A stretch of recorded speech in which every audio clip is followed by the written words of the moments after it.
Hey everybody, Shane Presley here, Rock Paper Podcast. Thank you for checking out another episode of the show. Today's features my friend Garrett Rongey. We had a lot of fun recording this one the other night and talking about his work with Nick Gusman, including also their brand new record coming out. And we also get into his work as a guitarist, graduating college, even starting his own podcast coming up here soon. So we get into all sorts of stories about his life and music right now. So hope you enjoy this one. I do want to remind you that Rock Paper Podcast is brought to you by Roughneck Beard Company and American Rambler, located here in St. Louis, Missouri. You can swing over there and visit them in Maplewood area for all your beard oil, beard balms, and junk powder. And one of my favorite products is their Roughneck Genesis, changing the beard care industry since 2016. This cutting-edge formulation of aloe vera juice infused with biotin, B12, MSM, and natural glycerin will push your facial hair to its healthiest and fullest potential while making your oils and balms work harder. Nothing else like it on the market, folks. So swing by and visit them and grab some their beard oils and balms for some great stocking stuffers, for last-minute ideas if you are for the bearded guy in your life, or just anytime. I mean, they make great gifts.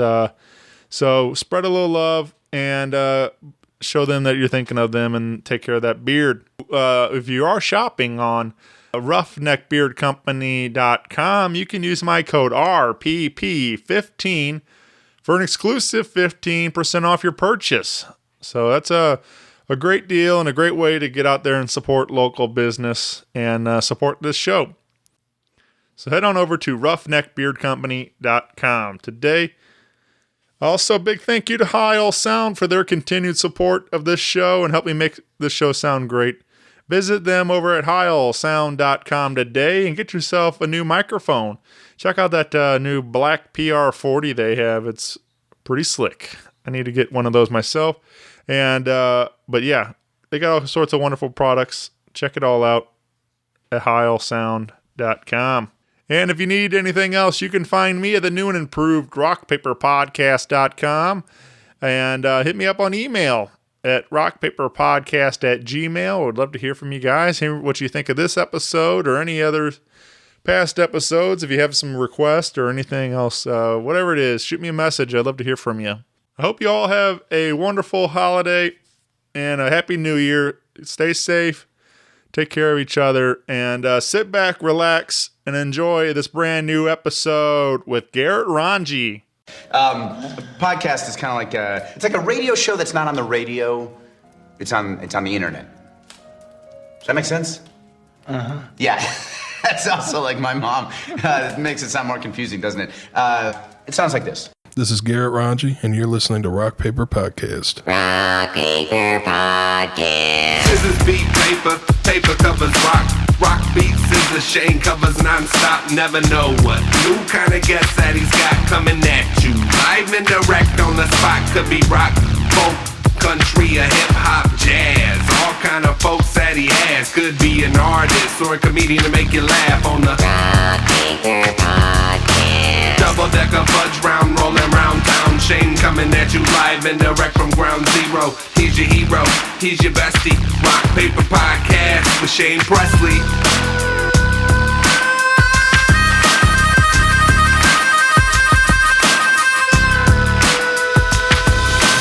Rock Paper Podcast. Hey everybody, Shane Presley here, Rock Paper Podcast, coming to you from St. Louis, Missouri. Hanging out today with Garrett Rongey. Hey. I said it right? Yeah. Yeah, all right, cool. All right. Well, because then we were just talking about it, and I was like, and then I get in my head, and I'm like, wait a second, did I say it right or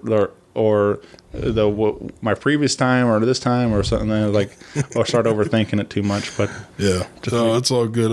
I've heard every way to say it. So. Well, and I try to be respectful of it and at least try and I try to but I've definitely mispronounced people's names on the show, and I feel bad, and I you know, it's like kind of embarrassing sometimes. That I feel the same way. But you were just before we pressed record, you were just telling me a little bit there about some of the history of your name and stuff, and so my I think it was my great grandfather came over here with his brother. They snuck through like Canada, and when they asked him to like write down his name, he couldn't read or write, so our last name was actually Ranger, and he wrote it down wrong, and it became Rongey. And then he became a postmaster general in Union, Missouri. There's actually a Rongey Street is it Union, Missouri? I think it might be Union, Missouri. Yeah. But he became a postmaster general there, and he was that for like the rest of his life. And the story goes, people never got their mail. Everybody was just trading mail with everybody else. So he was a character, right? That's pretty wild though to think about, like this simple mistake like that, and then now it's all your guys' names and stuff. So. And it's actually it's a real name. There's Rongeys over in France that we're not related to, but we have the same last name, and it's all just because of that one writing mistake, So yeah. I don't know. I've been never done a whole lot of research on Presley. Like I know one of my aunts, she was big into like the family tree thing, was trying to like map it all out. Then and I don't know, but I get asked all the time about like if I'm related to Elvis and stuff like that, and I'm like, I don't know. I'm sure we're some kind of cousins, but like some kind of degree of separation there. Yeah. But I don't know. I guess it would be interesting to know for sure, like what it is. But like, I don't know. But again, I'm like, I've never been all that concerned about it. So I mean, I realize I'm not that close enough to get any money or anything like that, or so like no royalties. Yeah, right. But I don't know. That stuff's interesting though, like just the lineage and stuff, and especially like to think that you have it all documented back to your great grandfather or whatever. No, my grandma was real big into the genealogy stuff, so I actually have quite a bit of information on both sides. So there's a lot of stuff that I kind of learned from that. That's kind of cool. Neat stuff that I didn't know. So I guess that you guys always grew up here in the St. Louis area then? So I grew out right outside of Edwardsville. I went to like Edwardsville High School and all that, but I lived on like the outskirts of town, right by this town called Marine off of Route 4. It's kind of by like Highland, and close to like Lebanon, and just that kind of part of southern Illinois. But I pretty much lived here all my life, then just different places, here or there. So you mentioned Union. That's more up towards my way. I live not I don't know, it's maybe half an hour, 40 minutes or something like that. But I live Wentzville, and been out there all my life, so we run through that way a lot, though we're getting on 44 and stuff. But I just so I guess let's see, you're growing up here in the southern Illinois area and stuff, but when we met, I guess, through you playing music and stuff, mainly with Nick Gusman, and then so when did playing guitar and bass, and when did music kind of enter your life? Then was it pretty early? It was always kind of there in parts. I mean, my grandpa was a guitar player. He actually played a bunch of different instruments. And from all accounts, he was a very good musician. He actually, I don't know if it was my uncle or my grandma that told me he played guitar for Ike and Tina all right. when they were here in town. And he just he played with this guy named Grandpa Joe, who's the banjo player on like Hee Haw. Okay. It's like the guy who brought back like claw hammer banjo or something like that. So he did like a little bit of everything, and it's kind of funny because like I kind of consider myself doing a little bit of everything, just because I just enjoy all music. So like as a kid, you know, I remember going and being with my great grandma, just watching over me, and we watch Star Trek, and then she'd put on Count Basie records. She really liked Count Basie, so that was like probably my first introduction. And my mom was a huge, and still is a huge, Elton John fan, and I am too. He writes great songs. So that was like the intro to it, and it wasn't really till I guess middle school my buddy gave me a burned copy of like Jimi Hendrix's greatest hits. And I heard All Along the Watchtower, and I was like, I want to play guitar. You know, it's like I never heard anything like that before. Right. And before that, you know, it was mainly just like, if it wasn't like Elton John or something like that, it was just like probably 90s country that was on and different things like that. And, you know, getting to hear Count Basie every once in a while. Right. So that's how it kind of started for me. And my little sister, China, actually had a guitar before me and started like playing a little bit. And it was this little tiny first act guitar. It's like probably like the size of like my arm, you know, it was real small. And so I picked that up and I started like, you know, plucking on it. And then I ended up I started playing. I got taught by this preacher for a little bit, and then he ended up going to like a different church. He moved away, and I started getting lessons down at Mojo's Music. And actually, the funny thing is like all the people that taught me besides that preacher was taught by the guy who I went to when I went to college, who taught me guitar there, Rick Hayden.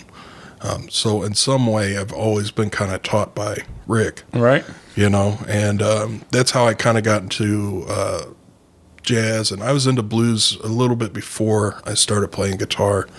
Like I really liked B.B. King and Muddy Waters and stuff like that.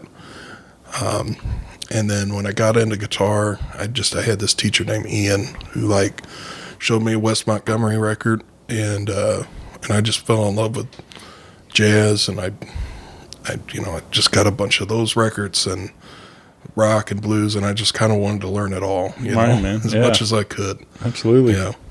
I think it's interesting you mentioned Hendrix and how like I want to play guitar like that guy, and like I've heard it several times in interviews and different things, how people like how he, when he came out playing like that, and everybody was like, I didn't know you could play guitar like that, like like the way he does it, and like it's just like he changed the instrument, and and open.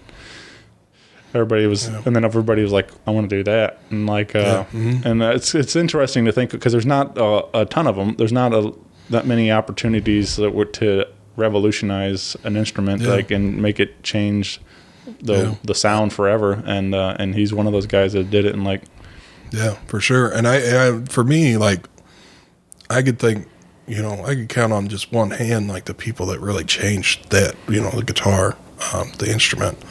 And, Hendrix, Charlie Christian, Robert Johnson, Andre Segovia. Like, to me, those are all guys that what they did is still, like, studied now and still done by people. And people look up to that and try to accomplish that. Wes Montgomery being another one, too. But to me, like, I'll always be like the biggest Jimi Hendrix fan of all time. I still, like I was telling you, I was listening to Electric Ladyland actually last night. I had heard it for a while, and I just forgot how good that record is. And like hearing the sounds that he makes on that record, it's funny because you hear people doing that stuff now, and it's like commonplace. But back then to think, you know what, this is like 68, 69 maybe. And he's doing these things with the guitar that nobody's ever done in their life, or at least recorded. Right. And yeah, for me, I would call him the GOAT, as the kids say. You know? Man, yeah. So I think I would also maybe say Eddie Van Halen could be a guy that changed sure. it to the way he would do the tapping and I love that stuff. Yeah. At least popularized it and stuff. So Yeah, for sure. I mean, I remember getting Van Halen 1 when I was younger and listening to like Eruption and all that. And even like Van Halen 2 and 3, like all the stuff that I heard on those first couple records, 1984, just the things that he did with guitar was, he definitely changed it for a lot of people. A lot of people in that era of like the late 70s and 80s, like really kind of latched onto that, and that became the sound for a long time. And it's a sound that people still like use today, you know. And a lot of respect for him too. He's a great player. Yeah, R.I.P. man. Yeah, I heard on Stern's show they had Wolfgang, and he was saying that like I guess right before things started really like kind of going downhill for his dad, that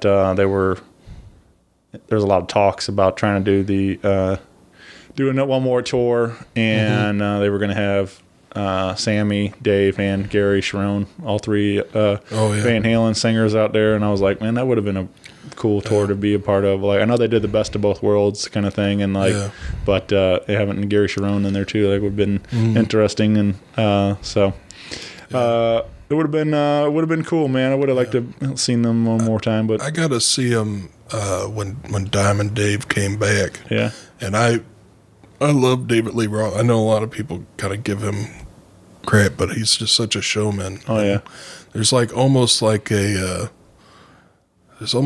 of a vaudeville kind of way about his like voice and the way he like does those songs. I don't know. I really like him. But I remember when they came back and they did that tour with him for the first time back in like mid 2000s. Going and seeing that was just ridiculous, and like I was all the way up in like the nosebleeds, but still I was like, I can't believe I'm gonna get it. You know, I get to see this. You know, so yeah, that's I love that stuff. I'm not a big Van Hagar fan, but all the stuff with Diamond Dave is awesome to me. Yeah, man. Well, it's just cool to hear that you're like just a giant fan and a student of the instrument and learning from all these people, and but you I guess led you to studying performance in school, right? And and then you just graduated this year. Yeah, I just got my master's. Just got my piece of paper. It was kind of funny how I got into that, because it was one of those things when I decided I had decided probably in like 7th grade that I wanted to go to school and learn how to play jazz, and I wanted to learn like all the music theory and all the stuff that I could possibly learn about just music in general. And it was one of those things where, you know, my family was supportive, but at the same time they're like, well, you know, you gotta get a real job. And so I just worked at it, and I basically just prepared to go to school, and I ended up getting a scholarship, and which led to me actually getting to do that, because I think if I wouldn't have got that, I probably wouldn't have went to school for music. So it was just one of those things that I don't know, like I self-fulfilled prophecy, you know. And I just really worked at it a lot, and I think that's something that everybody should kind of, you know, think about when that's something they really want to do. You know, you got to put in the work. Yeah, definitely. And you know, that's that's really what gets you to that place is the work and the effort, you know. But yeah, I just finished that, and you know, especially during COVID time, like I had to do my recital via videotape, you know.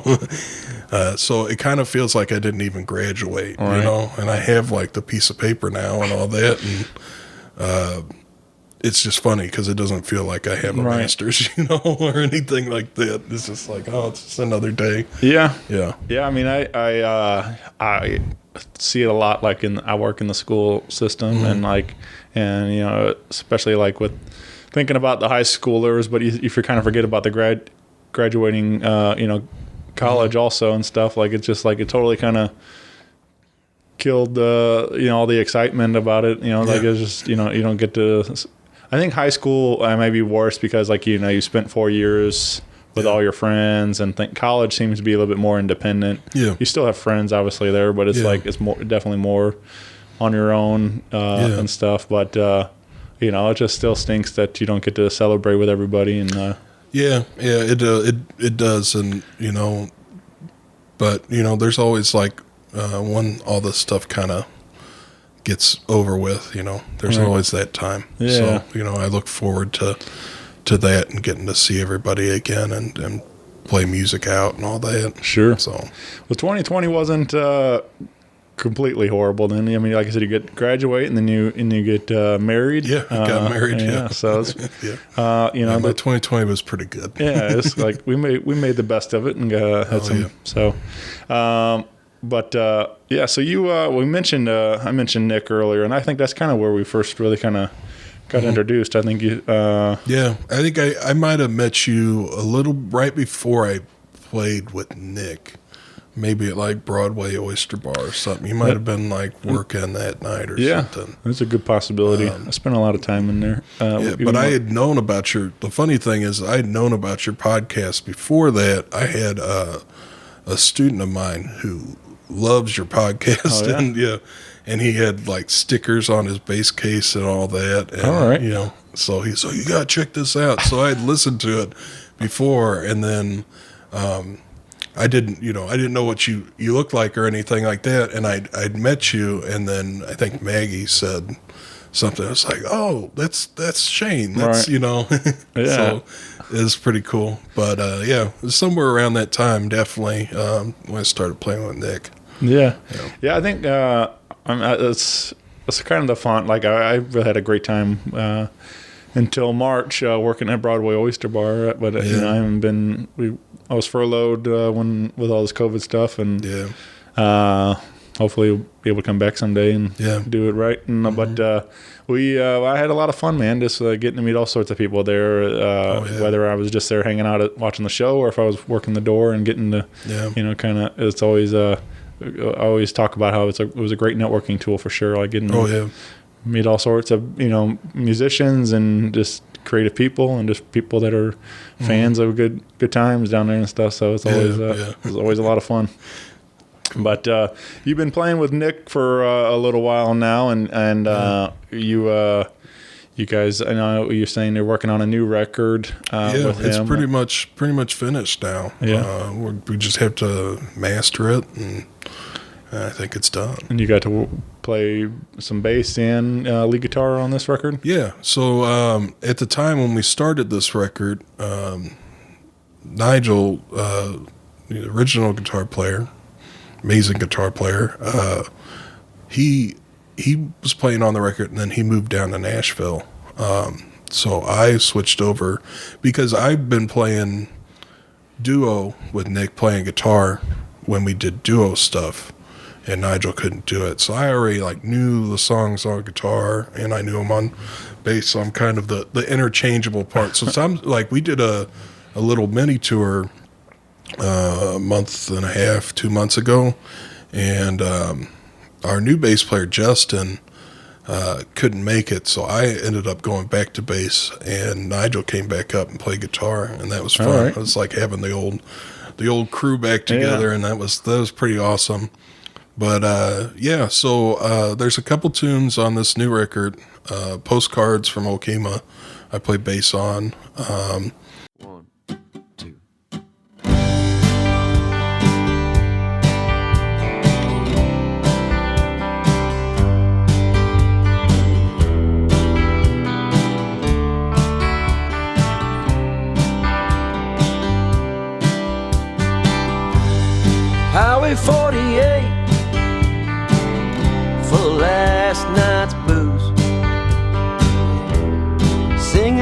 Fletcher Thompson,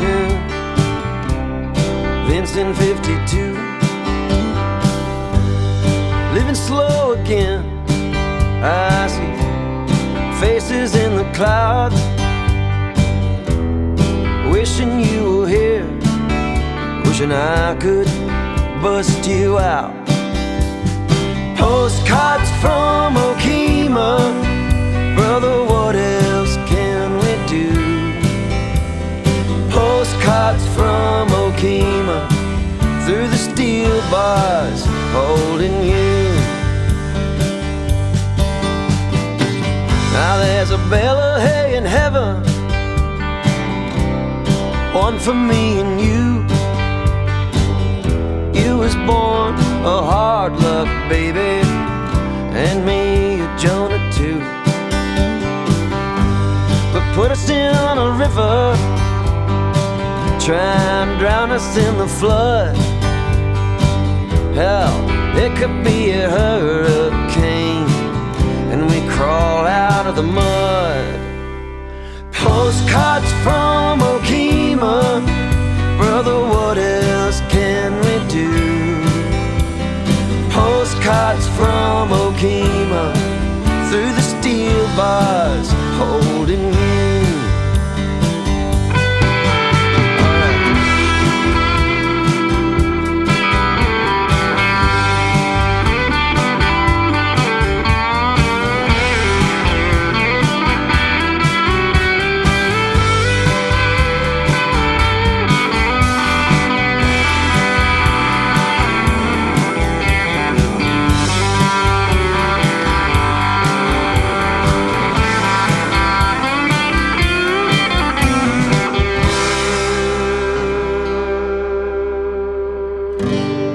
Out here on the road,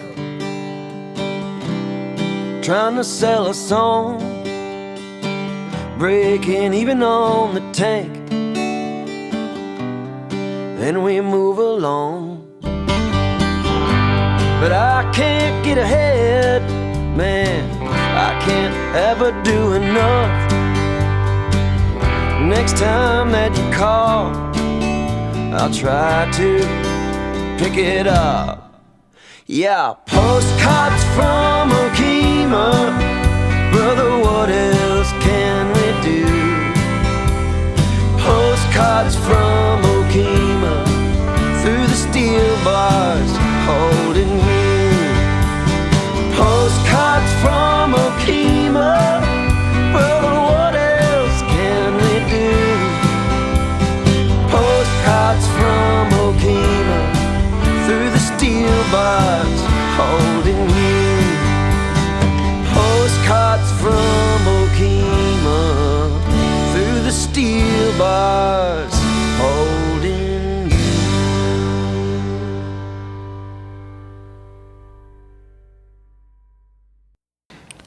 And some other ones, and the rest of the record is pretty much I play guitar on. There's like 2 songs I think that I don't play anything on, but it's just kind of how Nick does it. I really appreciate that, because Nick, he wants the song to sound as good as possible, and I really appreciate that he brings in other people and he sees other people's talents and he can see how it fits in a certain song of his. Mm-hmm. So it makes it like really, I think for him, just he's my favorite songwriter in the area. Like, I'm so glad I get to play in that band. But to me, his songs are one of those things where you hear him play it and then you like almost instantly know what it needs or what needs to be put into it. And I think that kind of speaks to the, I don't want to throw around the genius term, but the genius of Nick's songwriting, you know. I really appreciate the way he tells a story. Yeah, man, absolutely. I fully support everything you just said there, because like Dear Hard Times is like one of my absolute favorite records. Mm-hmm. And I love the variety of sound on there. I mean, you get their stuff is with horns and like more R&B sounds almost, and then you got some straight up rockin' country tunes, and then you got him to solo acoustic. So it's like kind of runs the gambit of sounds on one album, and that's like the Ballad of John Wilson, like that. The storytelling of it is just beautiful, and that's some of my favorite stuff is especially in that particular song, like So, I agree, man. He's very talented. He's one of the few people I've met. He wrote this, and I don't even know the name of this tune, and he hasn't played it in a long time.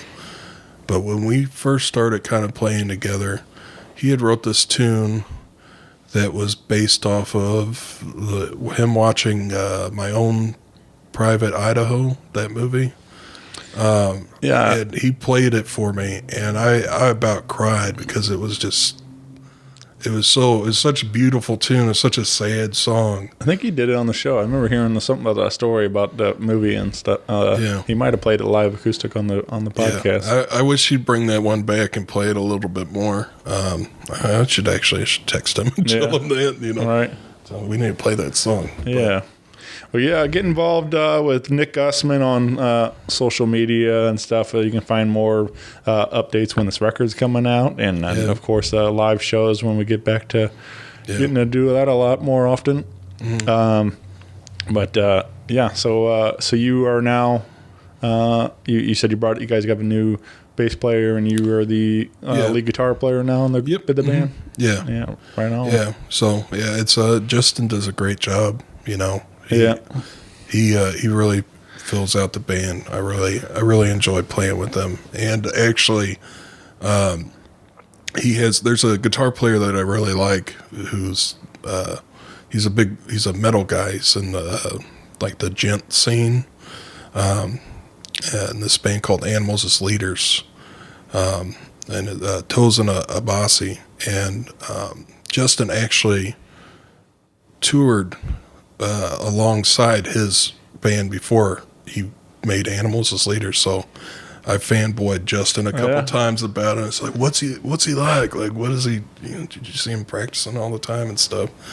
But I really enjoy having Justin in the band, and he really fills out the sound. And like Ed and even when Nigel comes back and does stuff, and Sean and Tony Hall.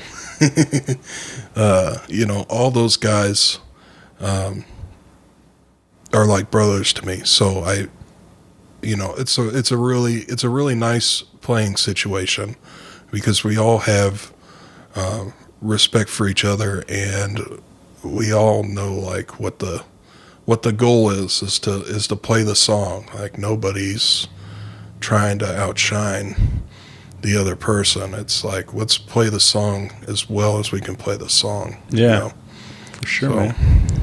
So. Let's talk about we are recording this the week of Christmas.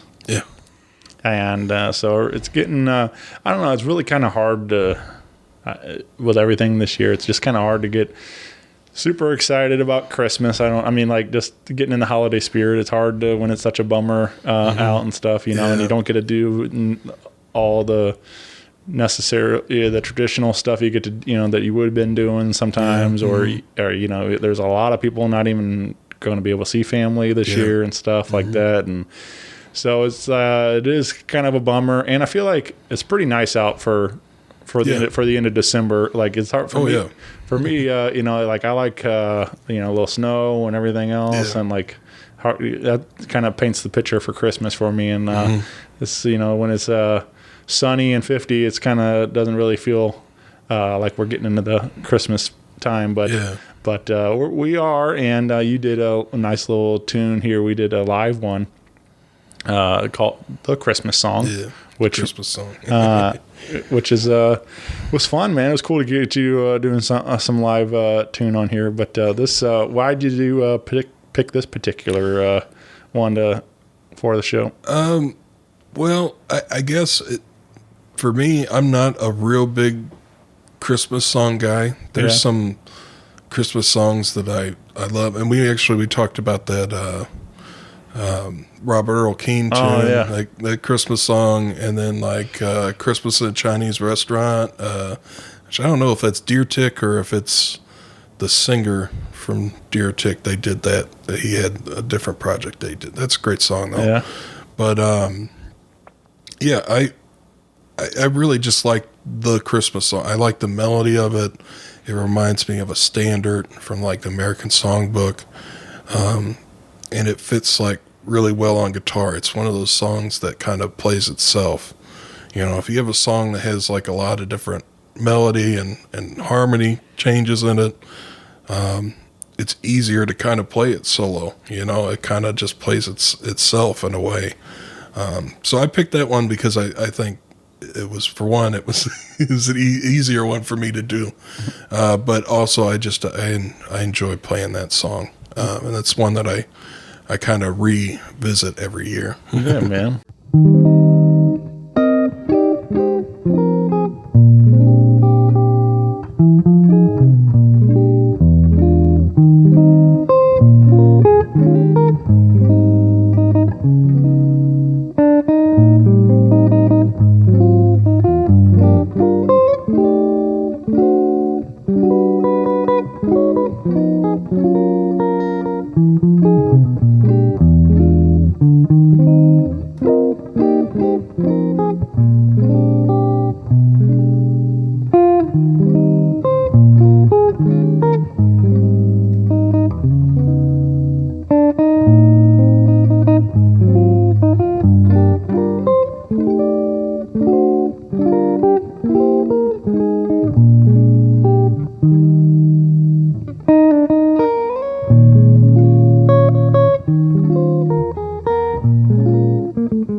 Yeah, that sounded really nice, and it was cool just again to seeing you with your, what is that, a hollow body, right? Yeah, arch top. Yeah, Yeah. It was actually my the first arch top I ever owned, and I sold it to a friend to buy like my 7-string, my arch top that's a 7-string that I pretty much is my main guitar for doing the jazz stuff and all that.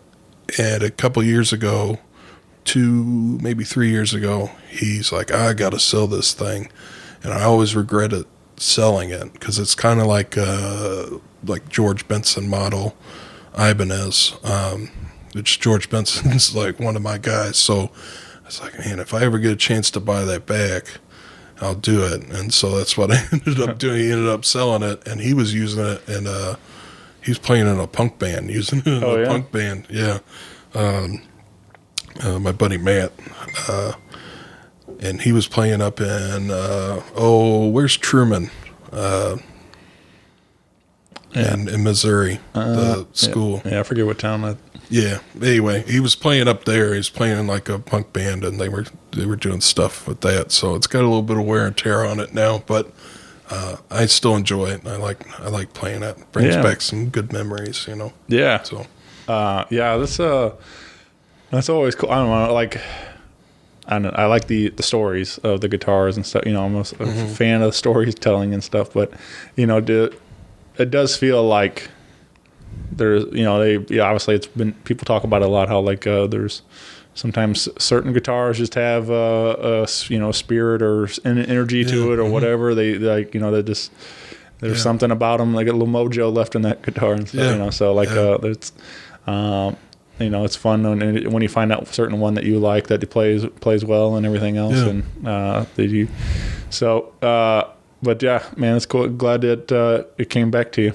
Yeah, I'm glad too. Yeah, I'm glad I'm not going to sell it again. Right. So, I keep that one. So. Yeah, man. You we're talking Christmas. Do you have any a favorite Christmas movie? Die Hard, I guess. That's a good question.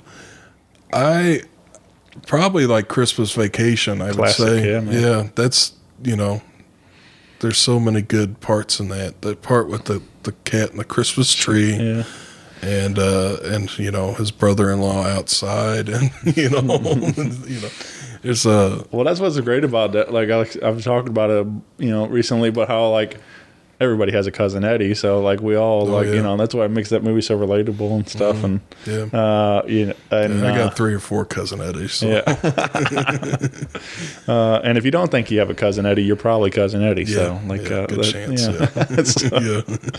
But I have this screen printed hoodie with the movie cover pretty much with just Chevy Chase in that Santa Claus outfit and stuff, and but I wear it out, like, especially this time of year, and like I'll go to the store or something, and people are like, "Man, that is the best." It's just, I get so many compliments and comments about that particular hoodie, but there's so many people that just absolutely love. Yeah, it's Vacation. a great movie. Yeah. I think it's one of the best vacation movies. Yeah. Oh yeah. Yeah. They're, the original is still a classic. Yeah. Going to Wally World, but. Yeah, I don't know. Vegas was okay. Vegas is okay. Yeah. For me, the one that I don't care for is European Vacation. I don't know. There's just something about it. I just I just didn't do it for me. So. Yeah. But they were. Christmas is definitely a great movie. Yeah. How about, I've been having fun asking people too about, is there a favorite dish for Christmas that you think about, or dessert or anything? Or yeah, actually, this dish that my wife's family makes, it's called spadini, and it's pounded out beef basically into like a cutlet, and you pound it real thin, and then you put a block of like mozzarella or Parmesan, and then breadcrumbs, and surprisingly a couple raisins, like gold raisins, and you wrap it up and put like so they look like little taquitos almost. Okay.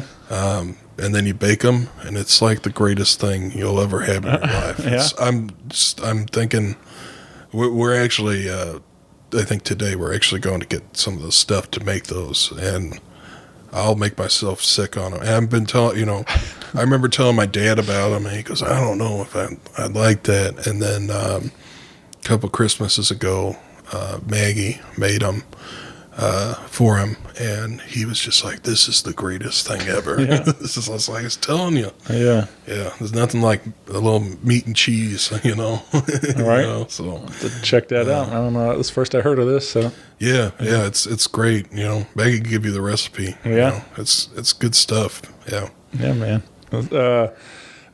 It's just it's cool for me to hear that kind of stuff, because people, there's traditional things, but it's just fun when people do some different, have their own traditions in their family and stuff, like that, a certain dish or a certain thing that they, different dessert or whatever it might be and stuff. Yeah. So, but yeah, I gotta actually make a carrot cake. My friend Brandy's grandmother, they owned this or I guess she worked in, I don't know if they owned it, but it was this truck stop guest restaurant and stuff out by me, and it's called Country Fixins', and she was I guess became quite famous for her desserts and stuff that she baked there and things, and but her carrot cake recipe. My friend Brandy gave me her carrot cake recipe, and like it's awesome, man. It's like all from scratch, and I'm a big fan. Yeah, my mom makes me a carrot cake for my birthday every year. It's my favorite thing. Yeah. So. Well, I do it all from scratch, and homemade cream cheese frosting on it and everything. Oh, yeah. It's so good. That's the way to go. It's terrible for you, but it's so good. It is. Especially when you're making it, like you're like, man, this is like it's like a pound of powdered sugar in that frosting and like a stick of butter or whatever. It's just like, man. Yeah. But it sure is tasty. Yeah. But so that's I got to make one of those for Christmas Eve for the family. So yeah, that sounds good. It makes me want to make a carrot cake. Yeah, man.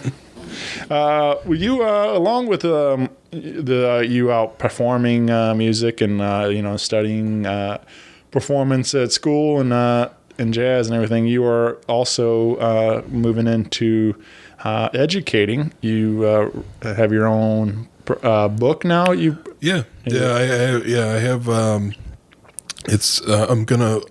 in the process right now of writing the second one, but I'm gonna write 3 of them that are all like the fundamentals of guitar. Right. So this first one is like almost like a reference book the way I have it put together. So I have all the chords and strumming rhythms in the beginning. Then it's followed by, note reading, scales, and at the end I like put in like the blues. And this next one that I'm working on has a little bit more on the theory side of playing guitar. But I've been using it with private students, and I teach a class over at SIUE. Which anybody could sign up for if they're looking. I think you can actually sign up for the next semester right now. It's just called Class Guitar. There's 2 sections this semester. There's a beginner one and then an intermediate one, and then hopefully next fall I'm going to add in a beginning classical guitar and a beginning jazz guitar class. So this book kind of came out of quarantine and me always kind of having a problem with some of the guitar books that, I teach students how to, read in, because it would get to a certain point and I'm like, well, why didn't they put this in there? Or, why haven't they gotten to this point? So I made one that takes out all the filler stuff that's kind of in those books, not naming any names of those books, but there's a lot of, songs that don't make any sense. So I try to put in stuff that people could hear and get like good musical ideas out of like right away. And it's like 100-page book, so it's got a lot of stuff in there. But right now I have it in PDF form. And we're trying to put it on my website right now to order it. Right now, people have to email me or message me on Facebook to get it. But it was fun. It was a challenge, and I'm pretty proud of it because I didn't think I'd ever get it done. It took forever. Right. It was a lot of hours put in. So. Yeah. I mean, I'm. Like, when do you like get that idea like that? I'm gonna write a book. I mean, like, is that? I had been toying with the idea for a while, writing a book of sweeps, which was kind of a joke with my buddies. It's just like a certain thing that you do on guitar. It has a certain sound. It's kind of like a shredder guitar guy thing. Yeah. But I was thinking about it, and I was like, well, what if I just made this book and that's what I use to teach my students with? Because then it's closer to what I think people should learn if I'm teaching them, and also it's something that I don't have to constantly keep on writing out over and over again. I have it written out. My buddy Stephen Klaus, who lives up in Wisconsin, he works for a music publisher. He actually helped me edit the book and do all the stuff for that. So it's it's a pretty legitimate book right now. I just don't have printed copies, but it was one of those things where some of it was out of laziness for not wanting to write out stuff over and over again anymore. But the other thing was I have all this free time right now because I'm not really working that much. And, the same thing kind of came out of doing these little hour, 45-minute, live streams at my house. Was just like something that I could do, put a little bit of, I guess, joy in the world, for people that enjoy it, yeah, man. So you, so you said you had Nick over one night, and I had this girl named Cy Collins, great singer. She sings around in a couple bands around town. Does like the kind of pop music thing. And my buddy Zach Clark was the first one we did duo. He had just come back from living in Columbia, Missouri. And he came back and we just started playing tunes again. That's what kind of started it. It's like, let's do this. So is that you learning some of their songs, or you guys collaborate? Collaborate, yeah. So like Saya did one of Nick's songs. She did Look at Me Now. Yeah. And when I was talking to Nick, brought it up actually the other day when we were talking. It's like, oh man, I love the way that she sang that. And that was kind of the idea, is to have maybe a couple songs from maybe some like local people that, people that I know might not know about, and get them heard. And like I told Nick, like if you get like one new fan out of us doing this, like that's worth it. Yeah, man, absolutely. So that's like, that was the whole thing. It's more of it's not a showcase for me. It's a showcase for the people that are doing it with me, to kind of show what they do, and get their name a little bit further out there. Not saying that I have a wide reach or anything like that, but something that, maybe a friend of mine that didn't know about them. It's like, oh, I'll go check that out. Yeah. So I love that. I mean, like that's I do my songwriter showcase once a month, and until we got shut down, and but that was the whole thing. Is like I love the idea of like bringing three people from a lot of times it's different worlds. Like they have all their different styles and stuff. Sometimes they're three friends, but I love introducing people and for the first time on the stage there to get to meet and and then they realize when they start to play together like we have a lot in common, and there's definitely like sometimes I think when I try to put them together, I try to kind of come up with a common thread that like links all these people together. And but either way, we're all still in the same boat trying to figure out music and stuff. And and it's fun when they start telling their stories. We're all the same, So whether we're playing country or jazz or blues or whatever. So but it's fun that. It's fun doing that show, but I mean, so I know a little bit of what you're going through now, like getting to pick certain people to come join you and stuff. And I think about there's a great series of it. I don't know if you ever caught that live at Daryl's house with Daryl Hall from Hall & Oates. I think I heard about that. Yeah. I don't think I checked it out, but I think I heard about that. It's a fun. It was a similar kind of concept that you're talking about, but he does like I've seen he's has like a nice studio space in his house, and I just like set up and jam, and like they'll do some Hall & Oates songs, and then whoever his guest is, like they'll do some of their songs. So it's funny to like I know they did one with like everybody, but like one I recall like with CeeLo Green, and so it's like I have seen that. Yeah. So it's interesting to hear Daryl singing CeeLo stuff and CeeLo singing Hall & Oates stuff, and like kind of just like blending those two worlds together, and then I'll usually they cook too. Like Daryl likes to cook, so like you're getting music, you're getting food, and all of it, and it's like so it's. I'm a big fan of that show. It's a fun way they do it, but so I like what you're doing here, and kind of creating this live at Garrett's house here. Oh, I appreciate it. Man. Yeah. Yeah, thank you. So check those out. Those are just currently streaming on your Facebook page. Is that right? Yeah.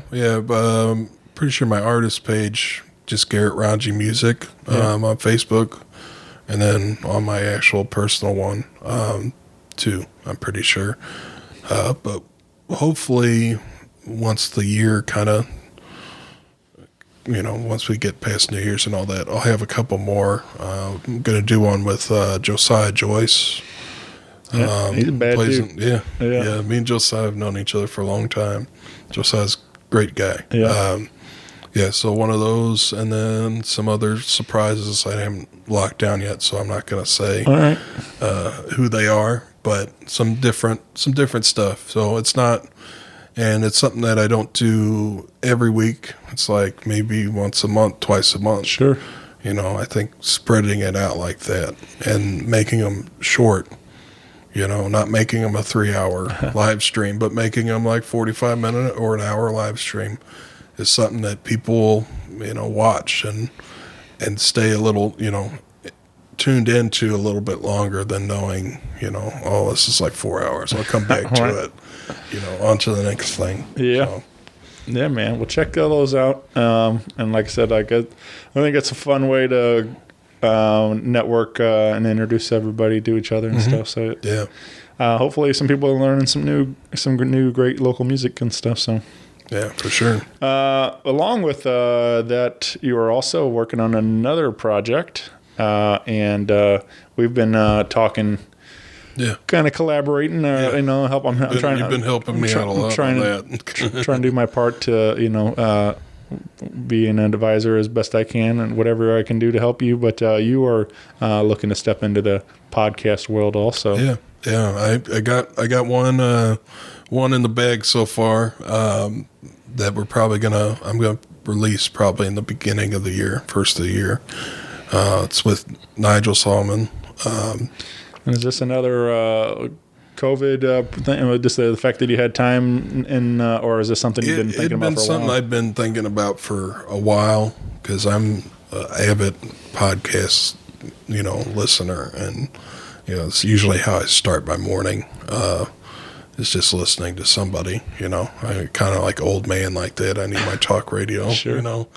But and it's something that I basically what I wanted to do is I hadn't heard a lot of podcasts that kind of go a little bit deeper into like the nuts and bolts of writing songs or practicing or working on musical things to the point where it's like it's nerdy. I'm not gonna lie, it's a little bit nerdy. So part of me I aspire to do that with this podcast, and I have some people that are going to be on coming up. Ryan Wasaba, who runs Bird Cloud Studios. He a great guy. He's have you ever heard his songs? It's 19 seconds, 17-second songs, 19-second songs. Right. And then even like So Many Dynamo stuff he did, or Thorax. I don't know if you ever checked out Thorax. They have a record coming out soon, I think. Yeah. Phil Ring from The Gorge is going to be on it. And there's a couple other people that are, hopefully you will be willing to do it. Yeah, man. I'm down for whatever. And then I have a couple other people. Nick is lined up to do it, so I kind of have everybody lined up to do it so far, and a couple other people I won't say because we haven't really locked it down yet. But the whole point of it was to kind of do that, and then the other thing is I'm kind of sometimes I'm a basic white girl, and and I like I like my crime podcasts and spooky stuff. I'm a big Coast to Coast AM fan. Okay. I love that. It's just so ridiculous to me. I'm not necessarily a like big into conspiracies or anything like that, but I like talking about them. So the other part of this podcast is to have a couple episodes where I talk about a couple different things that happen around this area, and it's all centered basically around the Metro East area, Southern Illinois, and parts of Missouri. I want to do I'm working on it right now, doing like some research on it, but there was I don't want to get too crazy with it, but there was when I was younger, down the road from where I grew up at, there was a UFO sighting in Highland. And they made there's a big TV documentary thing about it and all that. But I'm going to do an episode about that. And, there's just a couple kind of weird, creepy places. So I'm going to kind of sprinkle those in. It's not, something that I'm going to do a lot of. All right. But I thought just throwing in some of that stuff would be kind of cool too, and definitely interesting. A little variety. Yeah, for sure. Do you have a favorite conspiracy theory? I don't know if I have a favorite one. Yeah. To be honest, I don't really subscribe to most of them. Right. Because I kind of look at it a little bit with a little bit wider angle, wider view. Some are pretty interesting to think about, though. Yeah, some of them are pretty crazy to think about. If I had to say, I would say probably conspiracy wise, maybe the whole JFK thing and RFK and all that stuff is pretty crazy. Yeah. Supernatural wise, Hat Man, shadow people, stuff I actually have a crazy story about that. Actually, I was playing with this lady named Zena a couple of years back down at this place called it was the Tropicana in Evansville, Indiana. Just this casino. We played a week there. Did a little residency, and I had we got done with the gig, and the whole thing was you couldn't go out on the casino floor. Once you got done, you had to be in your room. They didn't want you to go do anything. And it was in Evansville. It's in a weird part. So there's the river's right next to it, but then everything else is just industrial park. So there's nothing to do really. Well, I got done with the gig, and I was like, you know what, I'm going to get a beer or something.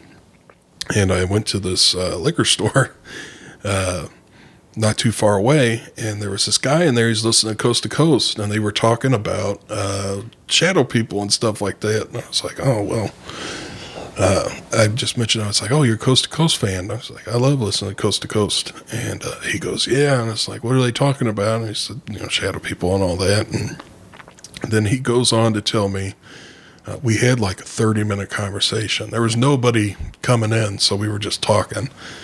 And he tells me this wild, crazy story that it's a spooky story, but I don't know if I actually believe him. That's the thing about those, right. Those stories. It's I don't know. Most people, I think they're just messing with you. But he had said that he had sleep paralysis and as a child, and he claimed to be full-blooded Apache or something like that. And his grandma said that he had some kind of gift, or I can't remember what she called it. And he kept on having these dreams of this family that had disappeared from this farmhouse. And he had this same dream for years. And then he stopped having the sleep paralysis and he stopped having that dream.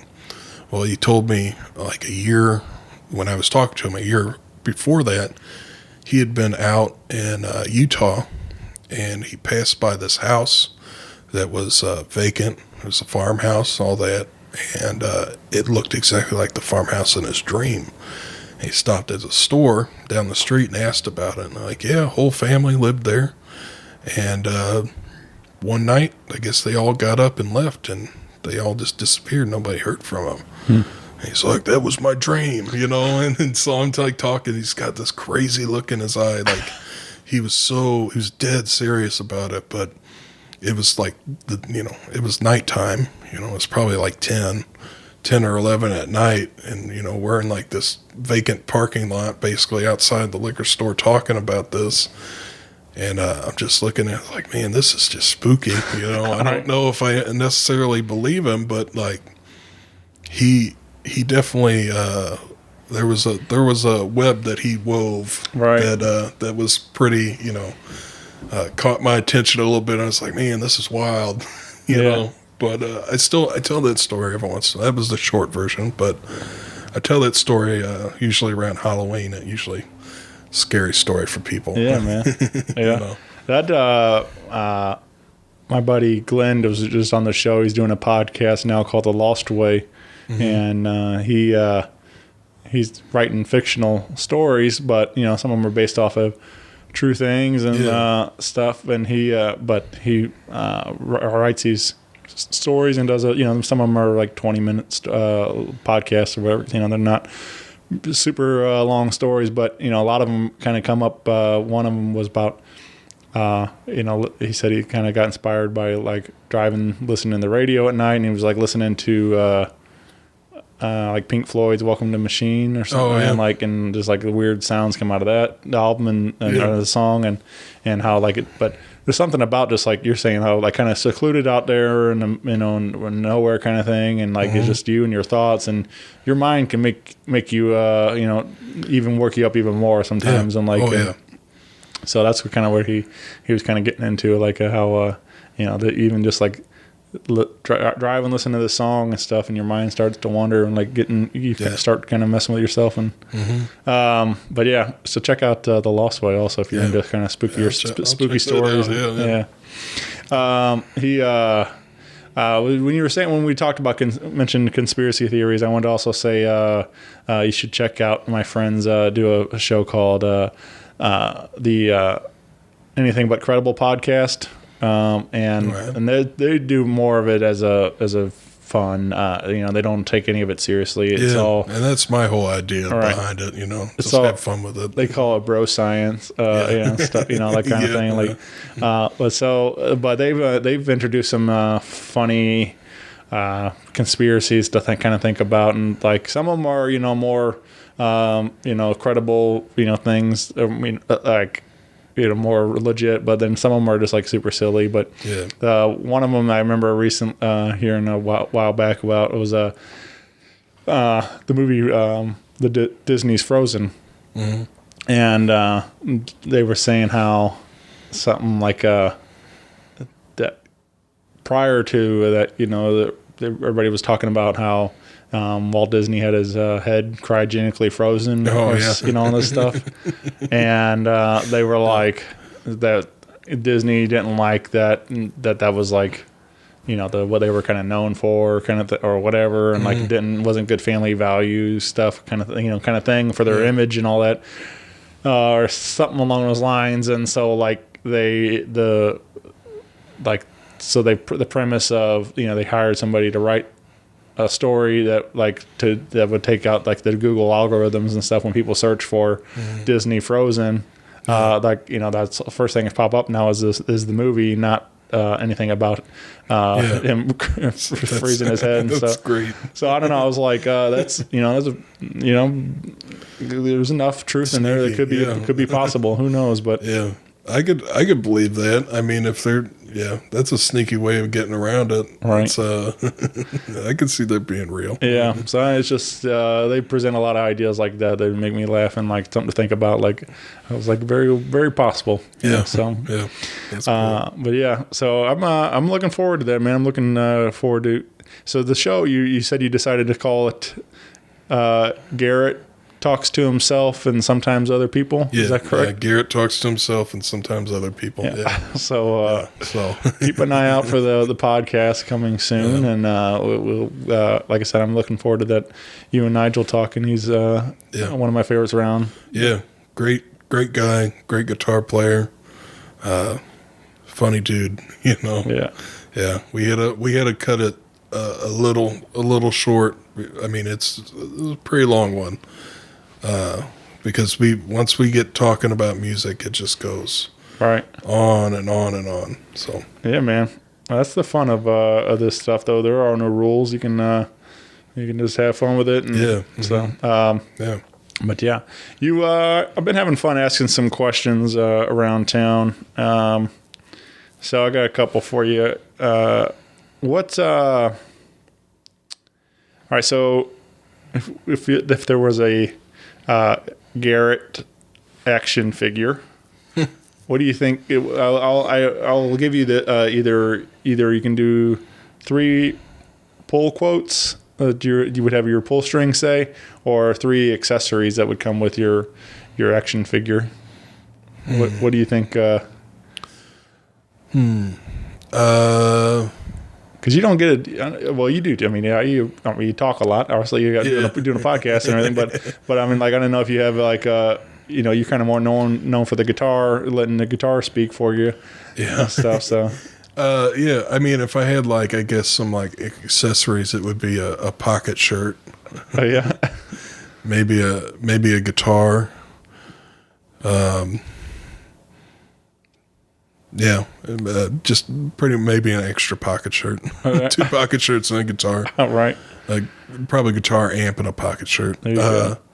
Sayings, which my buddy of mine, Kyle Work, which I don't know if you've talked to him or not. Yeah, we Play Star. Yeah. We have this whole thing about saying, well, I reckon so, reckon such. Yeah. So I reckon would probably be one of the quotes. All right. It ain't right. That would probably be another one, and then hot damn. Yeah. Those would probably be my quotes. Those are your quotes. Yeah. Yeah.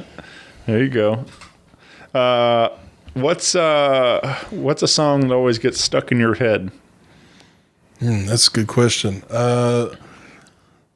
It really depends. It depends on what I hear. What I'm listening to at the time. Sometimes I get like I get Rocky Raccoon stuck in my head. Yeah. Sometimes that happens. Now, do you get do you tend to have like the guitar or the melody and stuff? No, or, just like that part lyrics? in the beginning where Paul's just talking about Rocky Raccoon.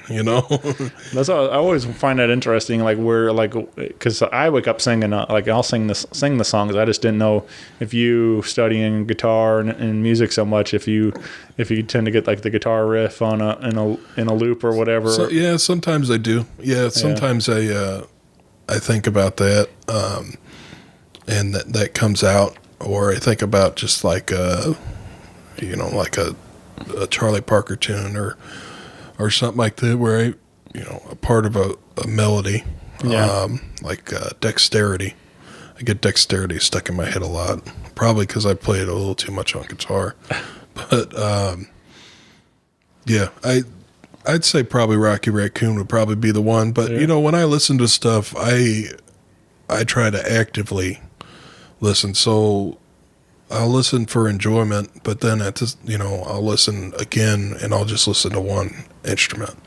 So maybe that's just the drums, or just the bass, or just the guitar, and I kind of just study it that way, because the more you listen to things, the more it's kind of embedded in what you do.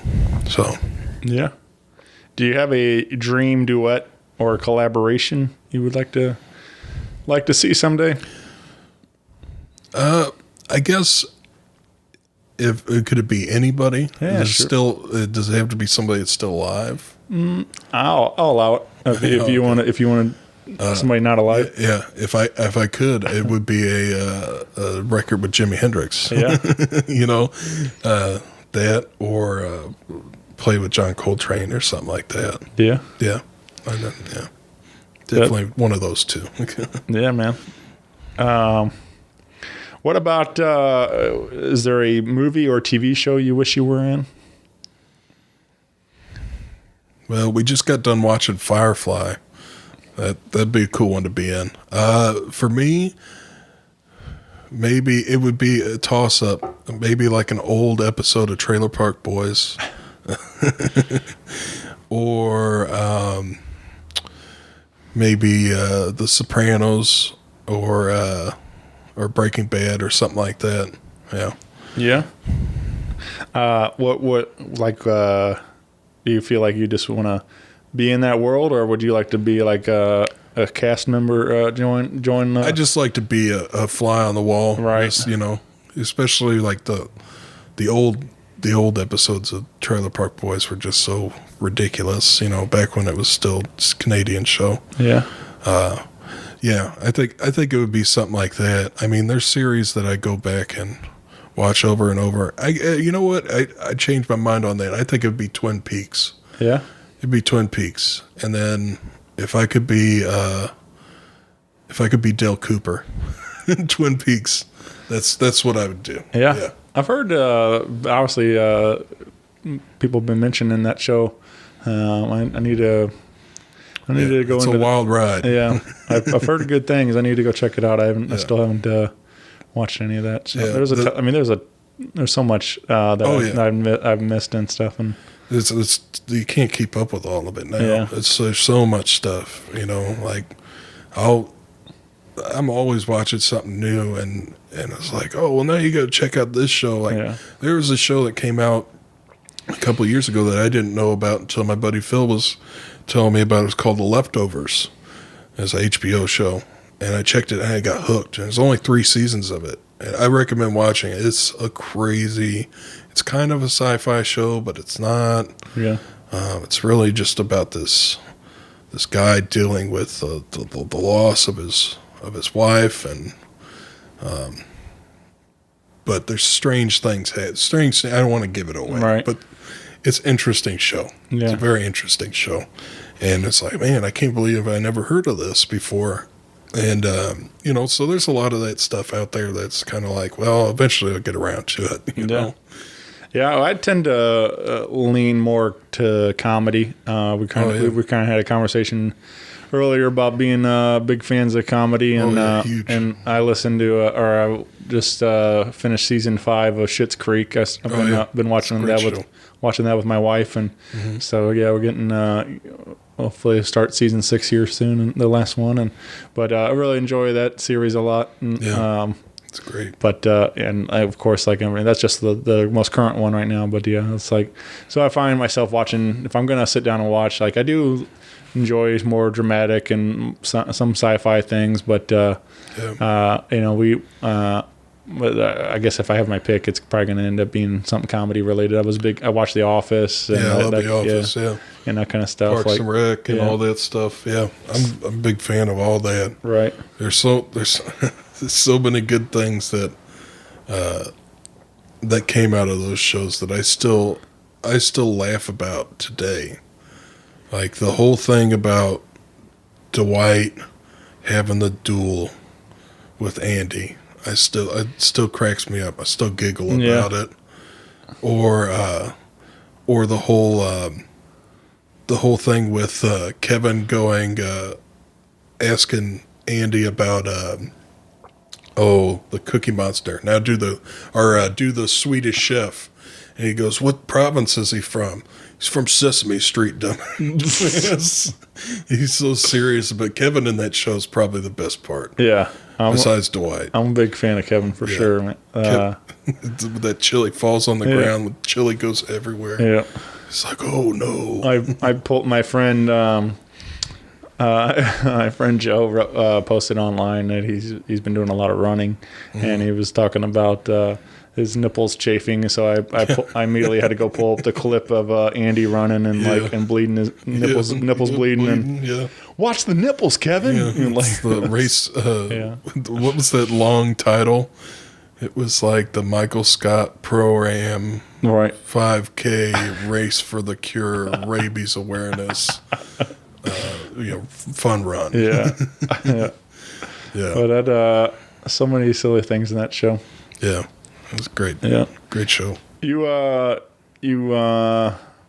you talked about being a fan of podcasts. What are a couple that you've been really getting into recently? Well, I'm a big besides Coast to Coast. Yeah. I'm a big Marin fan. I really like Marin's podcast a lot. Just because he just always has like really good guests on, and sometimes he could get a little whiny about things, but I don't know. I kind of like his his perspective on things most of the time is pretty funny, and the way he kind of like talks to himself. I like Bill Burr's too. I like Bill Burr rant. Just hearing him rant is like one of the funniest things. Right. There's this other one I just started checking out. It was called. I got it on my phone. It's this one about Thelonious Monk, the famous jazz piano player. Okay. And it's called Monk Goes to School, and Verve Records put it out, and it's basically this podcast about this famous recording now, I guess, Monk at Sao Paulo, at which he played in a high school auditorium. This high school kid got him to play his high school. And so it's just a story about that. And it's really interesting. There's only one episode out right now that kind of like sets it up, but I just started listening to that one. I think that one's great. And I don't know, I kind of hop back and forth with comedians, and then I like the stuff like Ashley Flowers does, like Crime Junkies and Supernatural, and I like those ones too. Yeah. So I like a little bit of everything. I'm not too much into like the science ones as much. Sometimes those get a little too dry, and I'm just like, I just want a little bit of entertainment. If I'm going to do that, I'll just watch something, a documentary about about that stuff, and hear a couple different perspectives on it. Yeah. Yeah. There's I try to tell people that's what's fun about it. There's a podcast out there for everything. Whatever you're into, there's somebody else that's excited about it and talks about it, and so it's fun. It's fun discovering other great new shows out there. So I like that. Before I forget too, I'm probably going to say her name wrong. That episode that you did with Darian Rowe. Darian, yeah. Darian, yeah. Rowe. Yeah, I like that episode. I like that song that she played. I think you put up a video of it. That was pretty awesome. That's a cool song. Yeah, and she local right down the street. So that's and that's what it's all about, man. I mean, like we met through St. Louis music, hanging out at Oyster Bar and stuff too, and so it was cool to get to help share her story and then get some of her music out there, and that's what glad people are listening and paying attention. So man. Yeah, no, it was a good one. I enjoyed that one, and of course, I've heard the ones you did with Nick, and my other buddies and all that. I really appreciate what you do for like the scene around here. Thanks, man. Kind of give like a voice to to people, and get their music out there a little bit further than they might, because I always feel like with St. Louis music, it's kind of almost like blocked off in the sections of town. Like this section is the Americana section of town. Sure. This is like the jazz section of town, the blues section of town, the metal guys, the punk scene. Yeah. And it's all kind of split in a way. I've kind of found with it. I mean, some people kind of cross over into some of it. But yeah, it's really nice that, the amount of like different groups and people that you have on there. I definitely think it's a good thing for, all of us around here. Thanks, man. I appreciate that. Yeah. I'm having a ton of fun doing it, and I look at it more like I believe in all the talent here. I believe we have matched up with any other city, Austin or Nashville or whatever. We have some incredibly talented people here. Yeah. And I just feel like we're overlooked a lot, and so I was trying to do my part to shine a light on all my talented friends, and I look at it like maybe someday when I'm done that it's kind of be a nice time capsule of St. Louis music and stuff. Yeah, for sure. And like people forget, like there's a lot of famous musicians that came out of St. Louis. All sorts of Miles Davis, Clark Terry, Albert King, pretty much Ike and Tina, and even like newer. I mean, you could say, Story of the Year, or like any of those guys. Some newer rock acts. The Urge. The Urge. Yeah, The Urge. Yeah. Yeah, we got all sorts of people that made a name for themselves on a national level to come out of here. So but yeah, there's all sorts of people call St. Louis home. Yeah, I just think it's crazy how many people don't realize like there's so many that like tour the world and do this for a living, and just because like it's not all over your radio or something doesn't mean they're not successful doing it and stuff. And like, but I mean, you may not know their name always, but they're people that are playing music all over the place, and people, a lot of people come to see them. I mean, Geezer Butler lived here. One of the members of like probably one of the most influential rock bands, or the first. My thoughts are it's the first heavy metal band, ever. He lived here, Right. And so it's just crazy to think about, we kind of get looked at as like a B market, and we get kind of passed over sometimes, which is kind of a bummer. Right. But there's a lot of really good stuff that comes through here, and there's a lot of really good stuff that has been made here. Yeah, I agree, man. Yeah, hopefully, I'm just trying to make everybody else in the world take notice and stuff. So I'm trying to do my part to. Yeah. But yeah, I agree, man. There's a lot of cool stuff here in St. Louis. I love it here. And I have a blast getting to meet all these people. Yeah, for sure. Well, you again find all things Garrett on you have your Facebook and Instagram. You can get plugged in on that. You have your website, you said? Yeah, my website's we're about to launch. We've been working on it. It's GarrettRongeyMusic.com. Okay. Yeah. I'll make sure. I had to ask. Maggie's kind of been my tech person on that one. Okay. On that side of things. She's been helping me with that. But it's GarrettRongeyMusic.com. Yeah. Yeah. So we have, I got an album that'll be coming out probably hopefully I'll get it released in by May. We're going to start recording it in March. I've been working on these tunes for, 3 years now. Is that just you and guitar, or what it was? No, it's a full band. Okay. It's going to be a quartet. Zebediah Briskovich, Miles Vanderveer, and Jason Swagler. Garrett Schmidt, and then myself. We're going to do it together. Jason and Garrett are just going to play on a couple tunes, but the trio is going to be Miles on drums and Zeb on bass, and I'm playing guitar. So I don't know if you ever talked to them or met them. But I'm friendly with Zeb. I don't know if I know the other guys, but great bass player. But I we've definitely had some of those conversations at the bar and stuff, and we talked about trying to work it out, getting him on the show sometime, and we just haven't made it happen yet. But he lives right down the street, actually. Yeah, it's right there. Yeah, definitely have to make that happen. Though I'm a big fan of his. He's very talented. Great, probably best bass player in St. Louis, in my opinion. And he's been a mentor of mine. So it's like everybody else that's going to play on this record. They've all been like teachers of mine, people that I've always kind of looked up to, and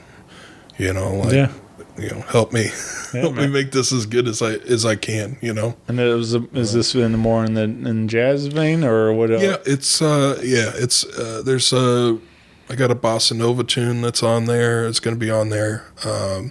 I have some kind of more ECM kind of stuff, which is like more like modern sounding jazz stuff, and more instrumental music. Right. There's going to be a couple surprises, hopefully, but I'm recording it at Bird Cloud with Ryan Waspa. Nice. And I'm really looking forward to that. It's going to be a great time. So. Yeah, man. You're a busy dude. You're all over the place with trying to keep busy. Yeah, got to keep on swimming. Yeah, man. Well, hopefully you come back on in the spring, and we'll talk about the record, deep dive into the record and stuff. And I would love to do that and hang out with you again. So yeah. Well, thanks for doing this, Garrett, man. It's been a fun hang today, man. Yeah, for sure. I appreciate you having me on and all that and what you're doing.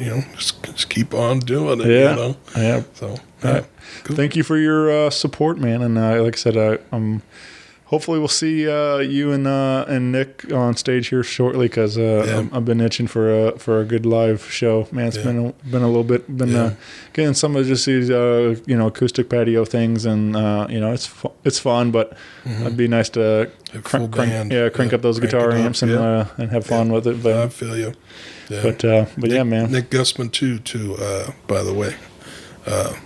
That should be coming out soon too. Actually, before I forget, that's coming out before my record, and that's pretty much like almost done. Yeah.